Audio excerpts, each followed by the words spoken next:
In this problem, x equals to 4 upon 3y. This x equals to 4 upon 3y. And y equals to 3 upon 8z. 3 upon 8z. And nothing is given. But remember, these arrows are given. It means these two lines are parallel. PQ is parallel to RS. Now once these lines are parallel, then what happens? PQS equals to QSR. Why? Interior alternate angles.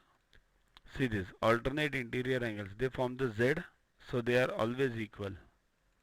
You call them interior alternate or alternate interior, one and the same.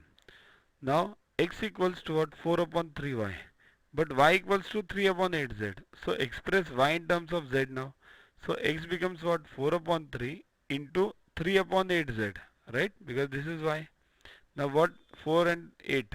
3, 3. So it becomes z upon 2. Okay, so x equals to z upon 2. Now what? QRS is a triangle. So the sum of the angles of a triangle is 180. So this is x, so this is also x.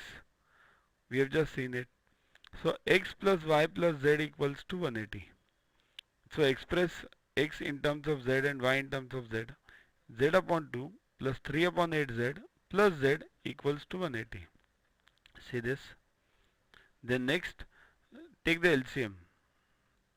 LCM is 8. So 4z plus 3z plus 8z upon 8 equals to 180. So 15z equals to 180 into 8.